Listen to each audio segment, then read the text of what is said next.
Oh, yeah. Okay, yeah, here it is. I actually found the original article. Great. So yeah, the who was it? Who was it? Shuhei Matsumoto. So the producer of the game,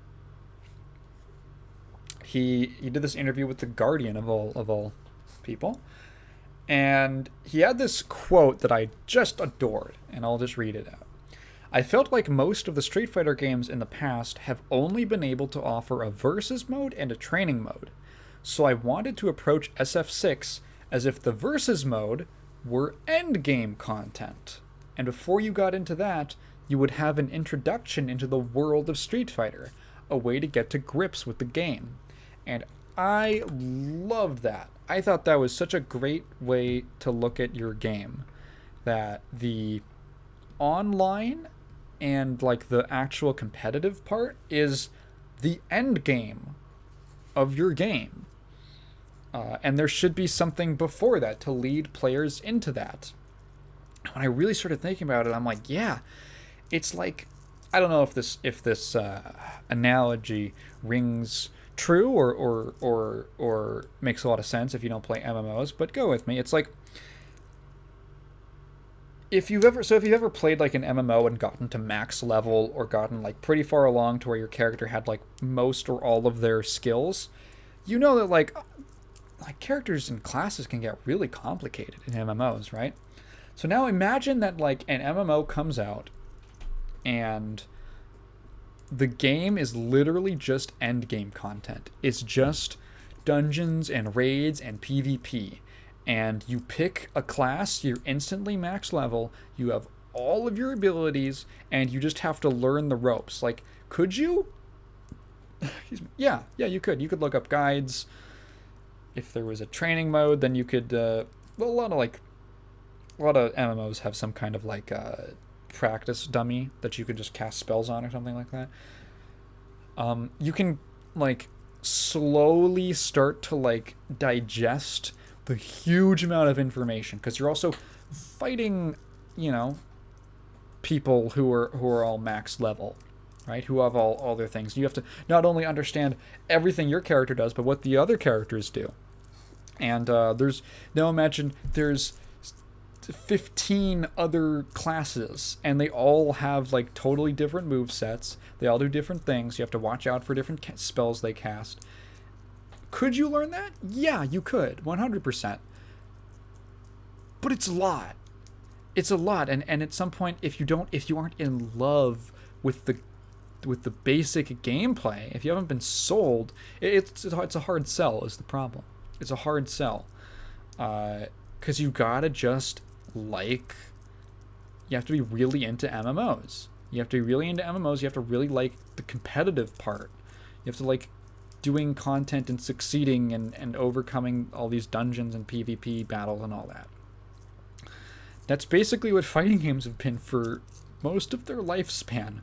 Most of them, at least. There's some that have what you might call like game as opposed to end game. I guess it wouldn't be pre-game; it would be game before that. So, but Dissidia and Dissidia Duodecim. I haven't shilled Dissidia in a while. That game has great single player. I put like 200 hours into that game, just single player. Never played versus anyone else. The game is just that fun. There's a ton of stuff to do.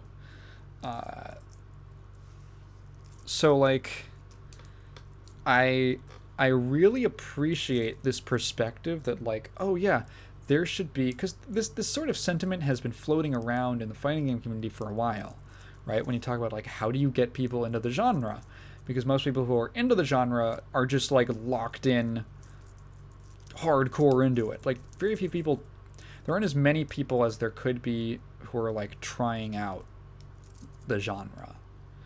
So how do you do that? And one way that like people talk about tutorials and like, oh, the tutorial should be it should teach you how to play the game, and like tutorials should be something that you experience through like a single player, like them's fighting herds, where there's an actual like single player progression like story mode that teaches you gameplay concepts. Like, okay, that makes sense. That's a really good way of doing it. And it looks like they're, I don't know, taking direct inspiration from that, but they're following in the same line of thinking, that the game itself should be like an opportunity to learn the systems, right? To learn how the combat feels and how your character works and how different movesets work. So they have designed the single player, the world tour mode, in, I really like the direction they're taking it. So essentially the way the world tour mode works is that you create a character, and then the character customization actually looks pretty deep. Looks like pretty deep. I think that they lifted a lot of the tech from the Monster Hunter developers, and I've seen some people. I haven't played Monster Hunter, but I've seen some people saying it might even be like an improvement on like the Monster, whatever the most recent was. It World or Rise, I forget. Might even be like an improvement on that, like with a couple more things added. So you create your whole character, then you start out as just like a recruit to like Luke's gym, and Luke is like your coach, and they've essentially programmed it in a way where the create a character can have moves from different characters in the game. So like you start off and your basic like starter move set is Luke's moves. You get Luke's moves first, and you can do his fireball, pretty sure. You can do like his you've even got like his crouching animation, I noticed. Like I think it's just a skeletal animation thing. You just have his move set. And then after that, you get like introduced to like a rival. You have this whole fight against the rival, which I thought was, what I thought was fun. In that rival fight, the both of your health bars and your drive gauges are like 30% of what they usually are, which I think is actually a cool way to show like the inexperience of the character and all that. I imagine you kind of like level up until you're at like, oh yeah, the full regular amount of like your health bar and drive gauge like cap. Also vaguely harkens back to something I remember from Street Fighter 2's development, which is that the director, producer, I forget who, one of the designers wanted to make, because characters in Street Fighter have different health values. One of the designers wanted to make the lesser, like, okay, my microphone just fucking cut out for a second. One of the designers wanted to make the characters with less health actually have shorter health bars to like show it visually. That never ended up getting through. But yeah, so that vaguely reminds me. I don't know if that has maybe they were thinking about that when they designed it like that, but it's a cool, just subtle little way to show the characters both characters' inexperience. And then I imagine like as you have more fights with your rival Bosch, who looks cool, he's got a cool design, that like his stats go up. So like his health, he gets more health, he gets more drive gauge, he maybe learns more moves. So well, I'm getting ahead of myself. So like you start out at like the Luke's gym and you have his moveset, and then you go around these, well, I'm assuming what it is they're going to have multiple hub areas. So like the first one is like, I'm going to like Metro City, and then you like go to, and Metro City is going to have like Luke, it's going to have Ken. Those might be the only two. I don't know. Depends on who they include.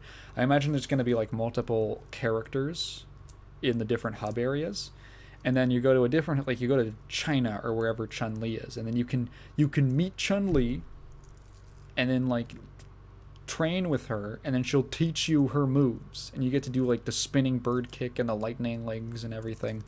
And you can use, I think they call them master actions, which are moves that you can use like in the overworld, in the hub areas, for like traversal and stuff. So there's a clip of like create a character doing like the spinning bird kick from like one rooftop to another, just like helicoptering over. It is really silly.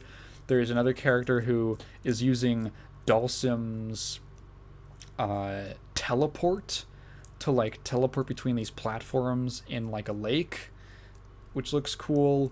I imagine there's other stuff like I think in the reveal trailer they had that bit about like doing a Shoryuken on like a box or something, punching a box. I don't know if you can like gain items or something. Oh, that would be fun. Like you could equip your character with items, kind of like KI's Shadow Lords mode. So like they show off some of these cutscenes where you're going to just like little bits, like very quick flashes of, oh, you go to, I imagine, India or wherever Dulcim is right now, and I think what it is there's like an elephant that's gonna step on you, and then he teleports in and just taps the elephant's foot and like freezes it and like saves you, and like, oh, then you get to train with Dulcim and you get his teleporter, maybe like his weird stretchy moves. And then you can go around and there's like NPC characters that you can fight who have other characters' moves. And like that stuff is super cool. And you literally just fight them in the location. I don't know how they're going to do it. Like if they're just going to like improvise, like if maybe they coded something for like a back, maybe they like just designed these, I have no idea how they're going to do it.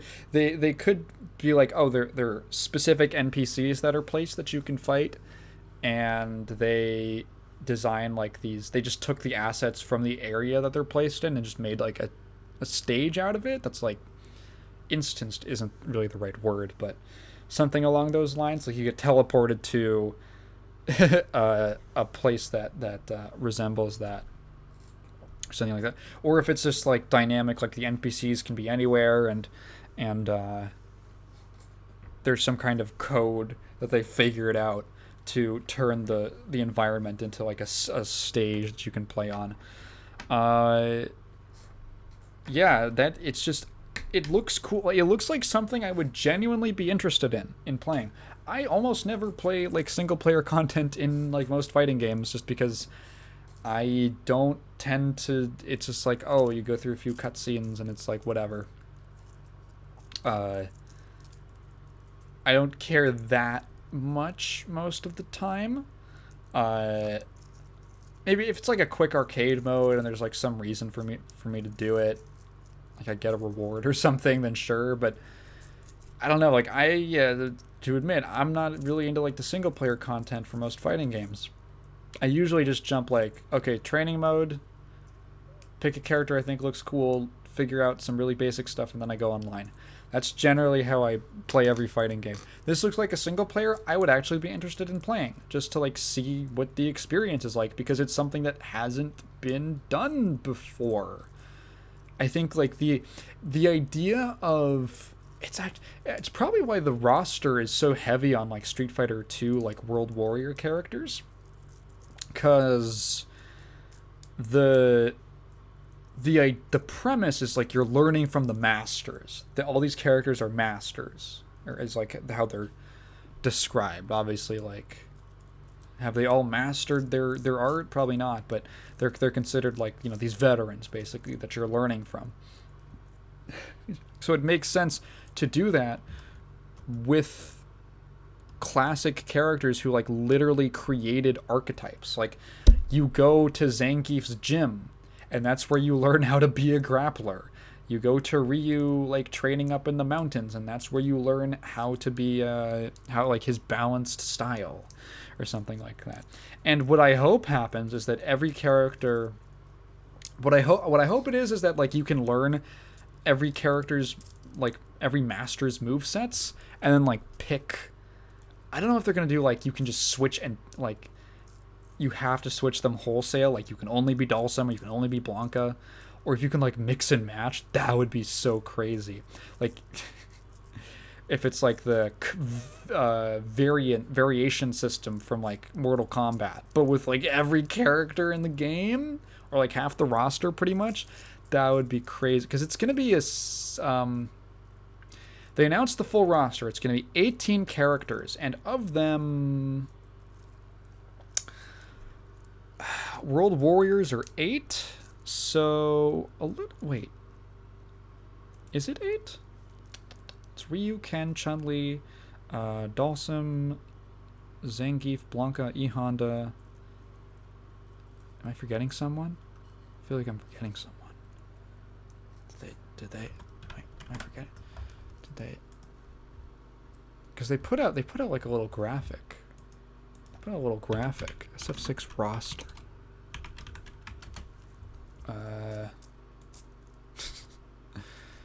The first thing that comes up is the leak. Oh, and Cammy and DJ. Right. Cammy and DJ. Those were the ones I forgot.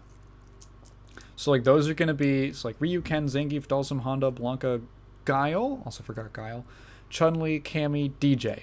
So those are like your 10 characters, and they're going to be like, they're gonna fill out like what kind of archetype do you want your character to be.